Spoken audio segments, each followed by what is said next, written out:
Концерты в разных уголках планеты, грандиозные мероприятия, новые дуэты. 2020 обещал стать насыщенным и плодотворным для Димаша Кудайбергена. Планы на год были просто космические. Но наперекор всем звездам свое мировое турне устроил COVID-19. Государства один за одним отгородились друг от друга. Все концерты были под запретом, никаких глобальных мероприятий. Казалось, что творческим людям развиваться просто некуда. И все же его голос вновь преодолел границы. Каким был 2020 год для Димаша Кудайбергена?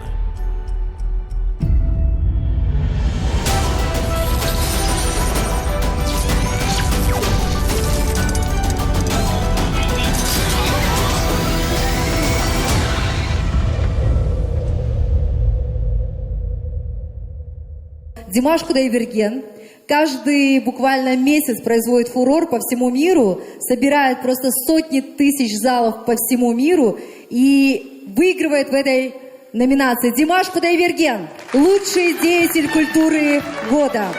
2020 год Димаша начался с очередного признания публики. Премия «Народный любимец-2019» в Казахстане и J-Style 2019 Awards в номинации «Лучший певец года» в китайском Пиньяо. Местные диерс до сих пор помнят его фееричное выступление на конкурсе «I'm a Singer» и многочисленные выступления в Поднебесной. А профессионалы вспоминают, насколько они сдружились с Димашем в процессе работы. Впервые, когда я показал ему свою студию, он зашел, посмотрел и говорит: «Ты можешь дать мне ключ от своей студии?» Я сказал: «Конечно, я дам тебе ключ и все пароли, ты сможешь спокойно здесь работать». А потом он спросил у меня: «А где я могу здесь ночевать? Просто я намерен жить на студии, пока мы будем работать». Я сказал: «Отлично, я каждый раз буду тебе заказывать еду на вынос, живи прямо здесь». И нам обоим это понравилось, потому что глубокий творческий процесс требует полного погружения. И его готовность работать нон-стоп это впечатляет. И я думаю, ему понравилась моя студия, в ней особая атмосфера. У нее очень большие возможности, и здесь можно записывать несколько музыкальных групп одновременно.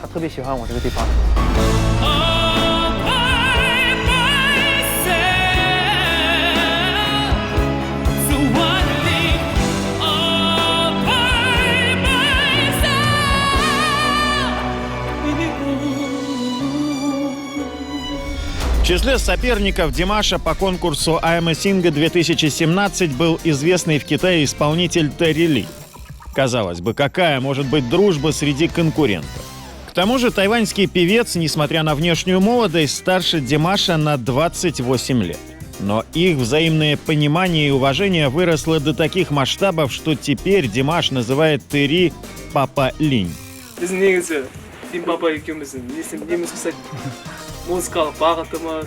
О том, насколько казахстанский музыкант дорожит дружбой с названным отцом, говорит один интересный случай в июле 2018 года.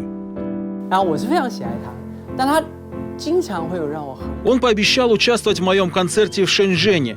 Дата несколько раз переносилась, и в итоге мы назначили на 7 июля. И тогда Димаш оказался перед сложным выбором. Оказалось, что накануне в вашей стране отмечают важный государственный праздник – День рождения столицы. Но откуда я мог знать, что мой день рождения 6 июля совпадает с вашим праздником? На эти дни у Димаша было запланировано много официальных мероприятий.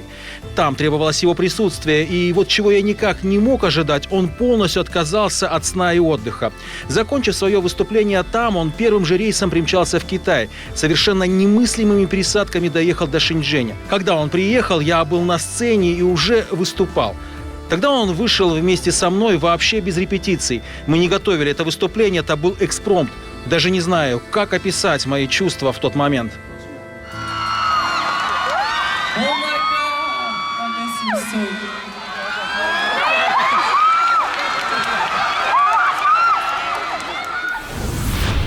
А еще с ним не бывает скучно, рассказывает его агент в Китае Янь Джуань.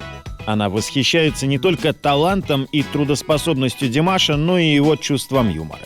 До сих пор вспоминает, как артист разыграл ее по телефону. Это был звонок буквально под утро. Тогда они часто работали без сна, и общение в такое время суток было уже нормой. Уставшая и сонная, она не сразу поняла, что случилось. На это, собственно, Димаш и рассчитывал. 我当时还没有反应过来。 У него был очень тревожный голос, и он сказал, что в доме пожар. И, конечно, я не сразу смогла отреагировать. Он повторял постоянно и очень нервничал, он торопился. «Позаботьтесь о моей безопасности, только потом выходите из помещения». Я так растерялась, что бросила трубку и сразу же позвонила в службу спасения. У меня была дикая паника. А потом он снова звонит, и я слышу его голос и смех на том конце провода. Только тогда я поняла, что это был розыгрыш. Я посмотрела на время, было около 4-5 утра. Но злиться на Димаша невозможно. Его душа широка настолько, что может растопить даже самое черствое сердце. В многолюдном Китае правила выживания довольно жесткие. Но он сумел не просто добиться успеха, он остался человеком.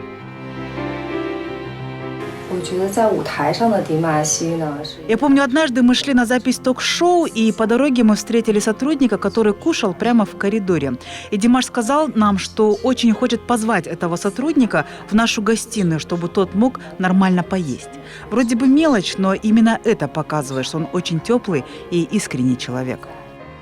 为什么呢？因为 Мы были очень впечатлены его воспитанием, он очень хорошо воспитан. При общении с нами он часто упоминает «мама говорила», «бабушка говорила». Каждый раз, когда выступает, он представляет Казахстан и почитает честь Казахстана. Он очень старается, чтобы завоевать славу ради своей нации и во благо своей страны. Он очень верит в это. 这样，我们认识了这样一位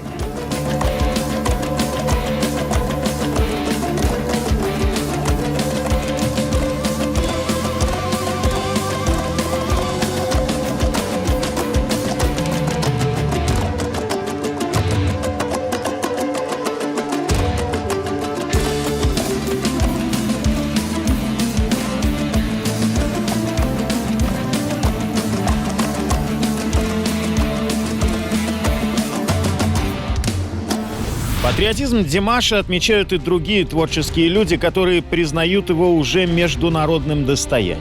После прослушивания казахских песен просыпается интерес к культуре, языку и традициям казахов. Он поет так, что хочется погружаться в смысл его композиции, считает Анита Цой. Хотелось бы, чтобы бежала бегущая строка с переводом, я вам честно скажу, потому что хочется понимать смысл песни. Вот, но я, например, считаю, что он очень достойный сын своего народа.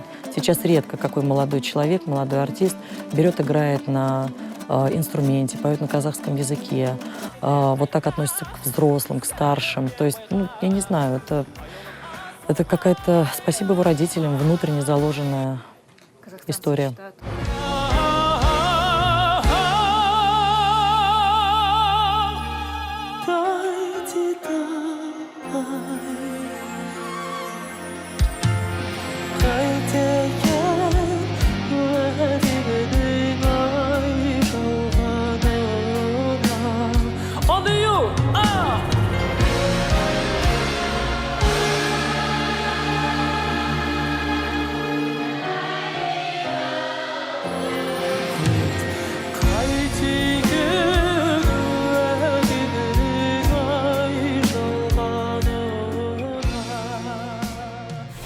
Однажды Анита Цой даже прервала собственный тур, чтобы посетить сольный концерт Димаша в Москве.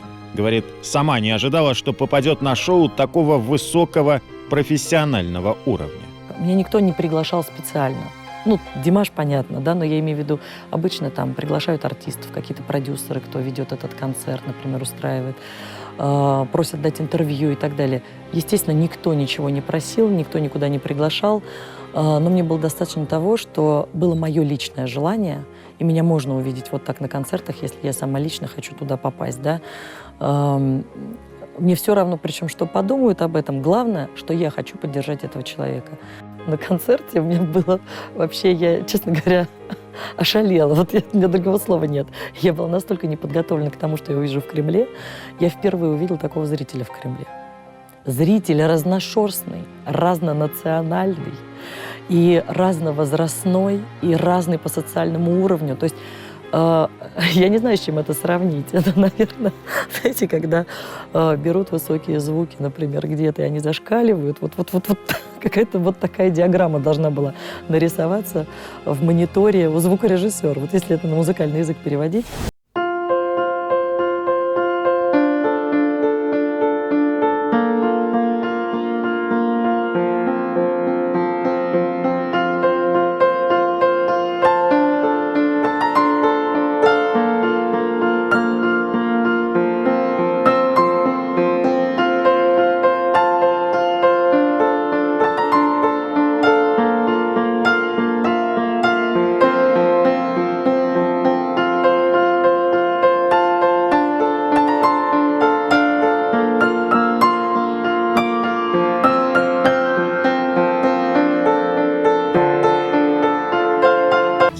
Шоу перенесли на 2021 год, но его поклонники продолжают ждать и не сдают билеты. А сам Димаш в это время выпускает новую композицию, чтобы поддержать людей в борьбе с глобальной пандемией. Клип «We are one», что в переводе означает «Мы едины», моментально набрал миллионы просмотров.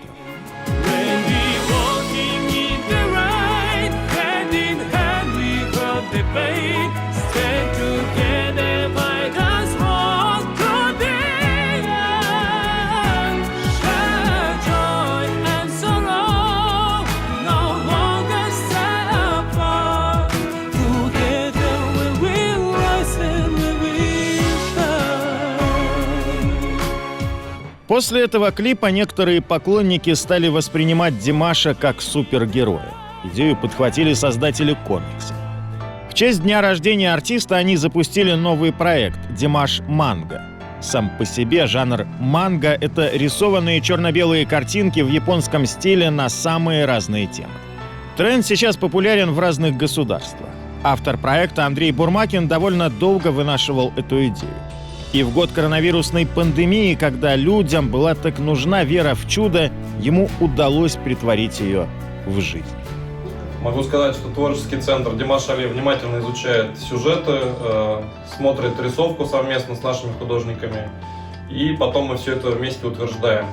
Но при этом у нас остается полная творческая свобода, за что мы очень благодарны. На данный момент наибольшее количество заказов приходит из Соединенных Штатов Америки. Также большое количество заказов из Великобритании, Канады, Германии. Есть заказы из Австралии, Гавайских островов. Что касается работы с фанатами и учета их мнения, то, конечно же, мы постоянно анализируем комментарии, мнения в соцсетях, как в процессе создания манги, так и по результатам выпуска. И учитываем эти мнения для будущих выпусков. Уже сейчас есть интересные идеи для продолжения манги и следующих выпусков, но пока их содержание пускай останется в тайне и станет приятным сюрпризом для поклонников как Димаша, так и непосредственно стиля манги. Единственное, что можно сказать, это что наших героев ждут интересные приключения.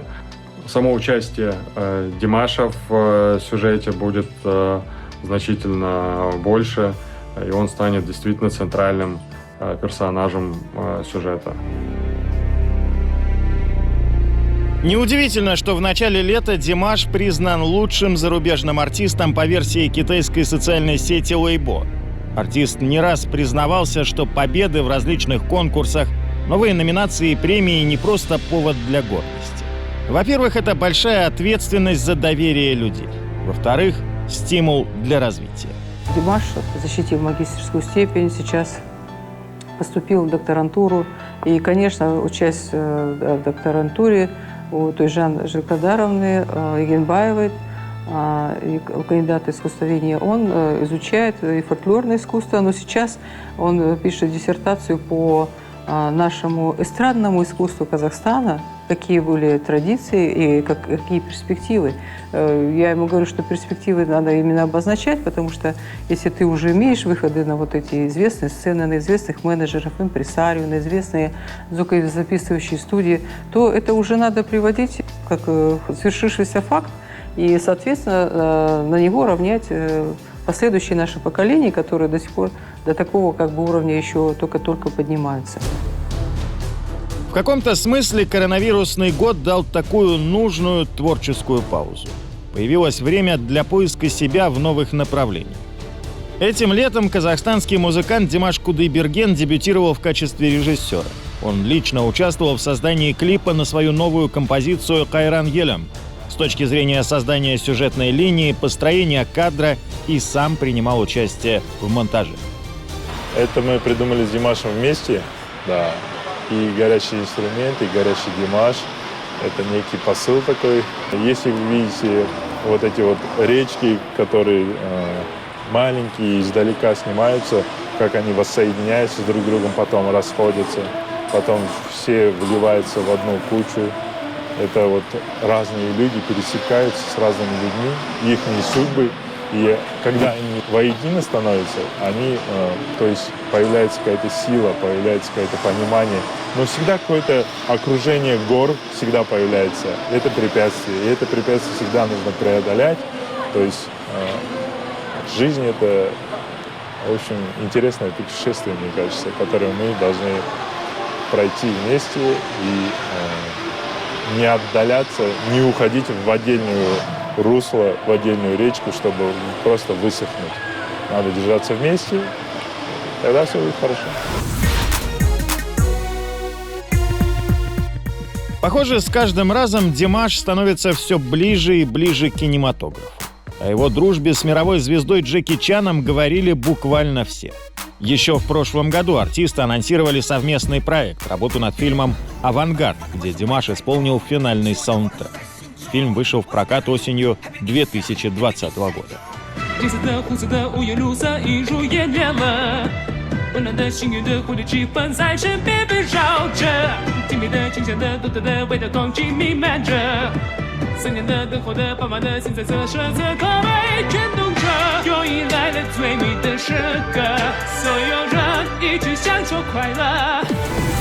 Несмотря на невероятно плотный график, знаменитый китайский и голливудский актер все же следил за прогрессом Димаша Кудайбергена.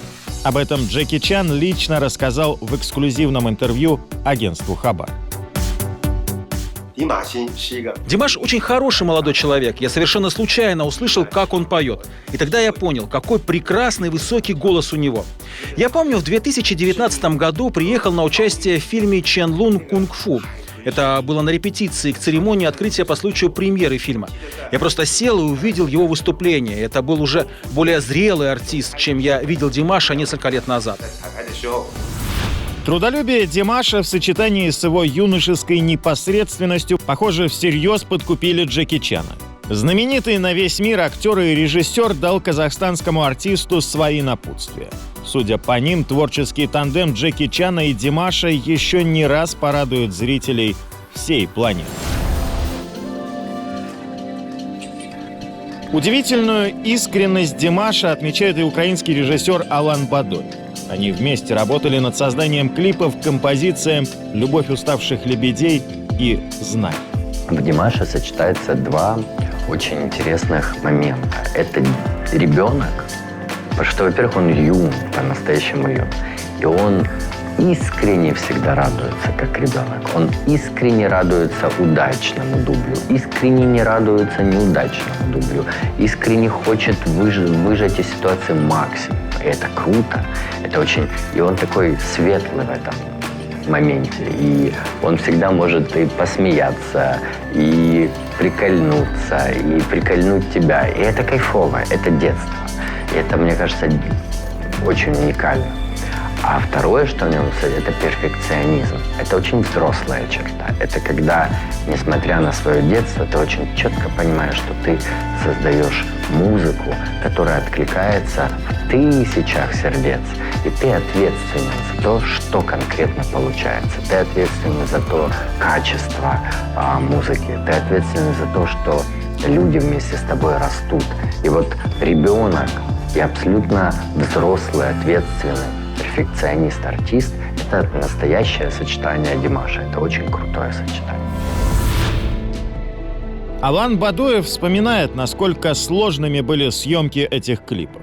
Многочасовые перелеты, вставать на рассвете, работать часами без перерывов. Снимать глубоко философские проекты значит выкладываться на 100% и физически, и эмоционально. Кстати, свою роль Димаш отыгрывал на отлично, считает режиссер. «Любовь уставших лебедей», когда ко мне пришла эта песня, я изначально понял, что необходима эпичная история, потому что есть этот образ, безусловно, очень глубокий в самой песне, да, лебеди.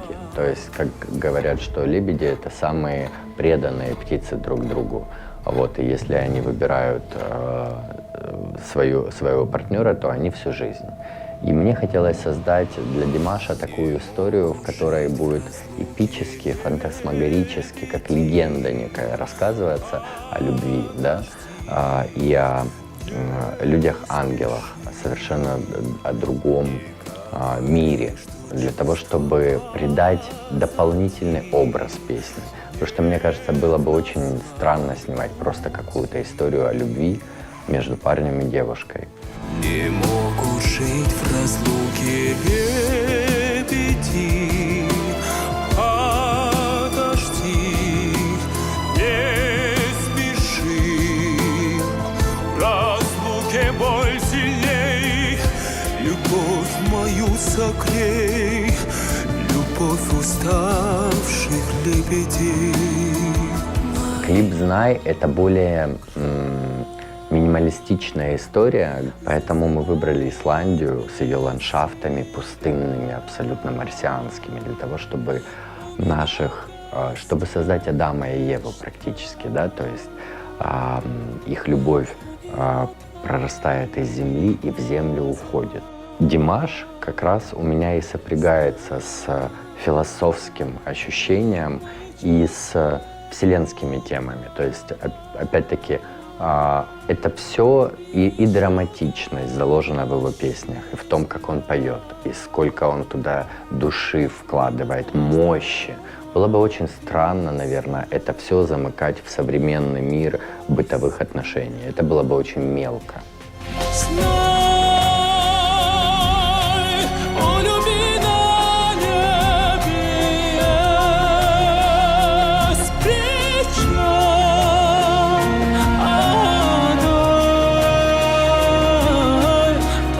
Сердце в руки взять, встречай. Уже к концу года Димаш порадовал еще одним новым творением. Для создания песни «Я скучаю по тебе» не стали преградой ни коронавирус, ни закрытые границы. Авторами выступили композитор Игорь Крутой и поэт Игорь Николаев. Мы с ним не общались на эту тему, мы работали как творческий дуэт с авторов с Игорем. И он мне прислал просто демо-записи, как идет процесс, там, как идет движение этой песни, и каков первый вариант, какой вариант промежуточный, последний, финальный, что хотелось бы добавить, изменить и так далее. То есть, сейчас же можно общаться, не общаясь, скажем так, просто присылая записи в телефон и слушая их. И этого вполне достаточно, чтобы это сделать. Другое дело, что когда песня родилась, прошло буквально 2 недели, и она уже оказалась везде. А вот эта скорость меня несколько даже удивила, потому что все-таки песня обычно выстаивается там, скажем, проходит полгода примерно концертной деятельности, чтобы артист впел песню, чтобы понять, как публика воспринимает какой вариант лучше, и этот лучший вариант потом снова вернуться в студию, записать и так далее. Но сейчас мы живем в своеобразное время, когда эта возможность отсутствует проверять на публике, так как нет ни концертов, ни этой возможности, просто у артистов нет. Просто проверить, как публика реагирует. То есть можно это проверить только вот уже выйдя, скажем, на сцену песни года, когда ты уже ее снимаешь практически, эту песню. То есть ты ее фиксируешь, что вот в этом виде она теперь будет звучать. И, конечно... Кстати, Игорь Николаев был одним из первых авторитетных музыкантов, который заметил молодого казахстанского артиста, когда тот только начал свои первые шаги на российской эстраде. А мы с Игорем сидели в жюри. И, я помню, мы сидели рядом и так переглянулись и как бы все сразу поняли про этого исполнителя. Даже не о голосе речь. Голос, понятно, что он такой уникальный и все. А о том, что он может развить песню от начала до конца в непрерывной динамике, что слушатель, он оказывается завороженным этим, и до конца песни он его не отпускает. То есть внимание слушателя он не теряет от первой до последней ноты. Вот это самое главное. А потом уже голос для меня это, как ни странно, на втором месте, а на первом вот умение его как артиста провести эту линию от начала до конца песни. Ну и по этому же принципу мы сделали песню «Я скучаю по тебе», потому что сначала я придумал эту фразу на припев, затем появился сюжет, этот берег. Текст был написан практически сразу, но вот какой же это берег? Тут был для меня очень большой вопрос, как в одном слове точно. У меня он был на пустынном берегу, на скалистом берегу, на вечернем берегу, то есть на различных берегах это могло бы оказаться. Но нужно было найти то слово, в котором сразу все. Вот. И состояние, и время суток, и вообще все. И вот это слово, оно ко мне пришло на закатном, и я понял, что текст сделан, как ни странно. Именно это слово «закатном» для меня все решило. А потом уже «Я скучаю по тебе», как, конечно, как название.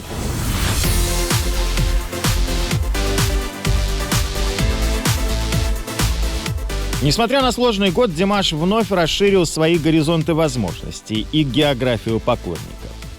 Казахстанскому артисту пророчат мировую славу наравне с Майклом Джексоном. И это сравнение не случайно. Удивительную историю поведала поклонница Димаша Кудайбергена из Америки. Когда-то в молодости она работала медсестрой, и ей довелось побывать в доме у Майкла Джексона. Тогда он подарил ей плакат, на нем была дата и автограф кумира миллионов. Много лет Сильвия Сандовал хранила у себя бесценное сокровище. На склоне лет ее жизнь постепенно потускнела, и она уже думала о самом плохом. Тогда и услышала совершенно случайно голос молодого казахстанского исполнителя. Говорит, он очень сильно напомнил ей Майкла Джексона.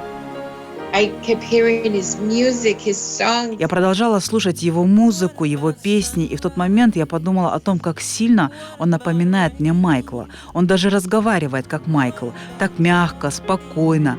2 года спустя он прилетел в Калифорнию. Я подумала, о боже, на тот момент я уже была одной из Диерс. Я знала, что он прилетает, и думала о том, что должна что-то для него сделать.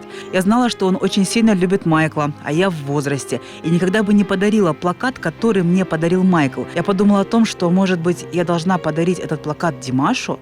Я поговорила со своими друзьями, и все поддержали меня в моем решении.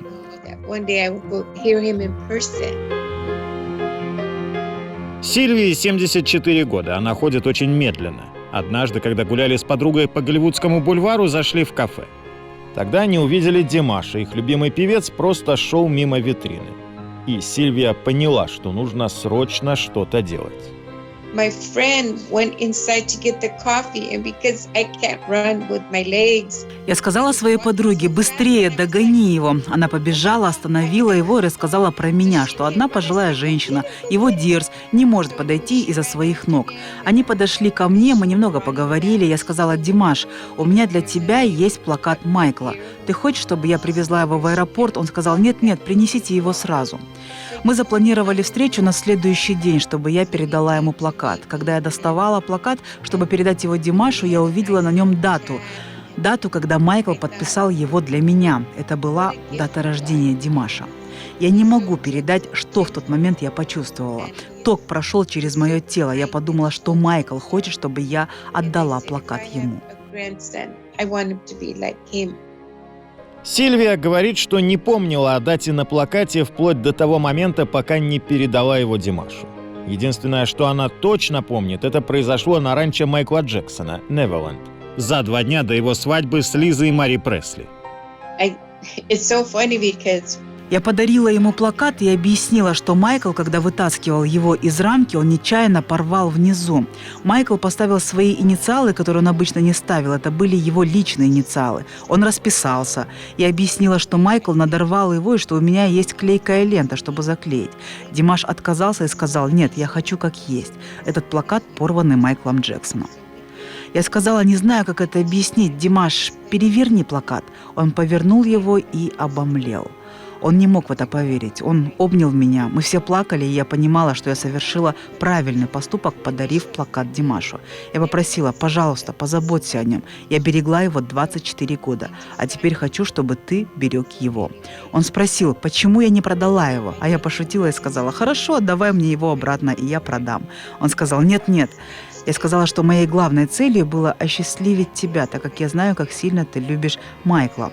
Димаш поблагодарил меня. Когда Майкл сворачивал этот плакат, он сказал такую фразу: «Если вам когда-нибудь понадобится отдать этот плакат, отдайте его тому, кто любит меня». Я так и сделала. Я отдала его тому, кто действительно любит Майкла. Как будто бы Майкл знал, что однажды я передам плакат Димашу. Это невероятно.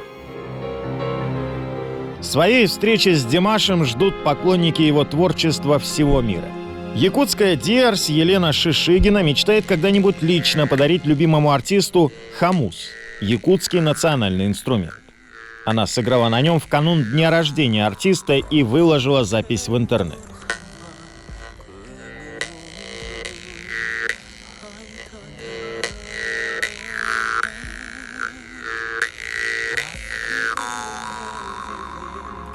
Благодаря этому ролику ей даже удалось увидеть воочию Димаша на ток-шоу в Казахстане, куда ее пригласили для участия в съемках. Из этой поездки Елена уехала с ценным багажом. Она обрела множество друзей, с которыми до сих пор поддерживает связь. Для каждого из диарс погружение в мир творчества Димаша как второе дыхание, которое мотивирует к развитию и милосердию. Я работаю с иностранцами уже много лет, и они говорили мне всегда, что в Якутии очень гостеприимный народ, что они путешествуют по всему миру, и самый гостеприимный народ вот это народ Саха. Есть один только народ, который может составить конкуренцию нам, это казахи. Представляете, в 5 утра накрыт дастархан. Это вот стол с казахскими явствами, с национальными блюдами. Мне писали просто люди из Казахстана, которые тоже были фанатами Димаша. И в основном писали то, что вы из Якутии же, да, приезжайте ко мне, если вам негде жить, живите у меня, если вам нужна машина куда-то вас отвезти, вот мой номер телефона. То есть я была вообще в таком приятном шоке. Золотой голос, жаворонок, певчая птичка, наш Димаш. Если бы все народы мира жили бы в согласии и в мире, так же, как твои песни любимы всеми, если бы все мы жили одной мечтой о счастье жизни, то солнце светило бы ярче, луна была бы еще светлей, небо было бы голубее, а трава зеленее. От всей души желаем столько счастья, сколько в чороне, в священном сосуде тюрка, до краев наполнено благословенного напитка кумыса. Я узнала, что он приезжает во Францию с другими артистами выступать, и поэтому мы поехали в Париж. Димаш выступал почти последним. После концерта мы пошли на коктейли, Димаш оказался рядом со мной. Он стоял, как все обычные люди, вел себя очень вежливо. Этот вечер навсегда останется в моей памяти. А еще благодаря Димашу я стала изучать казахскую культуру. И теперь я понимаю глубокую философию вашей страны. Я открыла для себя великого поэта Абая Кунанбаева. Я приезжала в Казахстан и теперь хочу обязательно туда вернуться.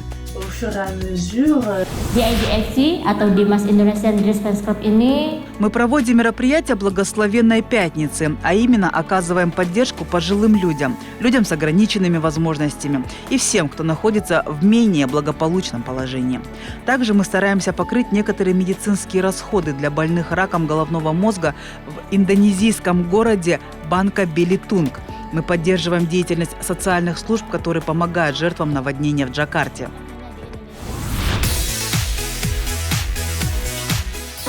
Диерс признают, что к занятию благотворительностью они часто приходят именно после знакомства с творчеством и личностью Димаша. Возможно, потому, что он подает пример и всегда начинает с себя. Так, 10 декабря 2020 года стало известно, что Димаш стал первым звездным амбассадором крупнейшей в мире некоммерческой благотворительной организации Project CURE, занимающейся поставками медицинских материалов и оборудования в медучреждения 140 стран. К тому же казахстанский артист и вся его семья не раз призывали поклонников отказаться от подарков Димашу Кудайбергену, а вместо этого вершить добрые дела от его имени, помогая нуждающимся. Вероятно, поэтому Диерс настолько преданы ему. Сюда приехали его поклонники со всех стран. Они начали здесь, пришли в университет, начали носиться по университету. Покажите, где Димаш учится, где его класс. Вы проводили их на 2-й этаж. Они целовали дверные ручки. Покажите на рояль, на котором он играет. Там висит его портрет. Ну, то есть это такое интересно было смотреть за этим и наблюдать. То есть вот, как говорится, такое уважение, такое восхищение талантом нам приходится наблюдать впервые. То есть все те технологии, которые существовали до этого на Западе, которые мы наблюдали и в средствах массовой информации из Голливуда, из других концертных залов, теперь вот нам Димаш здесь преподносит у нас здесь, в Казахстане. Сегодня Димаш – долгожданный гость в любом конце света.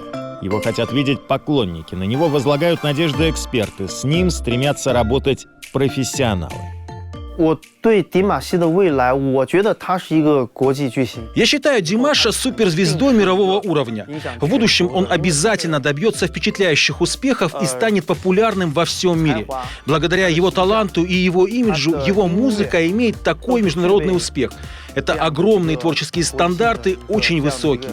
Я очень верю в него и надеюсь, что в будущем он будет работать только с лучшими мировыми артистами и музыкантами. Я надеюсь, что в будущем он сможет выпустить множество альбомов. Для каждого альбома с ним будут разные музыканты. Пусть это будет полезная совместная работа.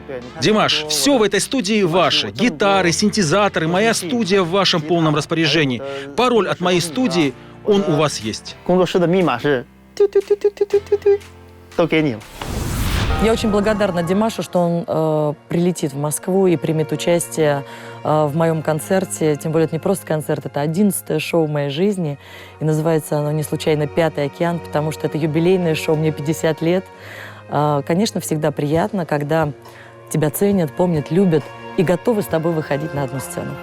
Я считаю его уже благословенным и гордостью небес. Что касается музыки, я честно ему могу сказать, что люблю его голос, и он звучит в моем сердце. В таких условиях, как сейчас, он может позволить себе делать все, что он пожелает. Но лично я советую ему поступать только по зову сердца. Независимо от субъективных, объективных условий, внешних факторов и чьего-либо мнения. Каждый желает с ним сотрудничать. Я благословляю его на то, чтобы он добился всего. Не нужно сомневаться. Впереди Димаша ждет очень интересный и наполненный путь. Это зависит от его вектора главного, что ему важнее. Мировое признание. Ну, тогда он должен петь, конечно, песни на глобальных мировых языках, на английском, на испанском, там, не знаю, на китайском, смотря какой он рынок для себя считает приоритетным. Вот, но все равно огромное количество русскоязычных поклонников, которые у него есть, предполагает то, что ему неплохо еще пару песен записать хороших на русском языке, которые станут, ну, действительно такими всенародными. У него такое волшебное исполнение – это его дар свыше. Это определенно за пределами человеческих способностей. Поэтому он отличный певец мирового уровня. С такой энергетикой и силой я очень надеюсь, что он будет больше общаться с китайской публикой и каждый раз дарить нам все лучшие и лучшие произведения, которые можно будет петь и в Китае. Я надеюсь на его мировую популярность. Если весь мир запоет песни Димаша, то я считаю, это лучшее признание его таланта. Мне кажется, что Димаш — это такой репрезентатор своей нации, и он показывает всем остальным людям, что казахи очень прогрессивны, что они движутся в ногу со временем, но при этом сохраняют какие-то внутренние постулаты национальные. Это очень круто. Это доброта, умение добиваться, это крепкость духа. Крепкость духа. Такой юный парень, но с таким стержнем внутри, это очень ценно. И это национальная черта, наверное, все-таки, мне кажется. Мне кажется, что несмотря на такую большую любовь людей, и человек собирает стадионы, и он безумно популярен, вмиг стал, несмотря на это, он остался человечным очень искренним. И вот это важно сохранить. Это очень хотелось бы, чтобы сохранилось, потому что это такая большая сила, она обезоруживает людей. Когда даже тебе хотят сделать что-то плохое, но ты на это не реагируешь, а даришь обратно тепло, ты побеждаешь всегда. Вот у Димаша есть этот свет, он у него в сердце, в глазах, в голосе. И я хочу, чтобы он оставался ребенком внутри себя, чтобы он верил в то, что он может преодолеть все добро. Будь увереннее на сцене, сохрани это детское состояние и желаю петь еще больше, чтобы каждый раз это были все лучшие и лучшие песни. И самое главное, не забыть хорошо выучить китайский. Люблю тебя.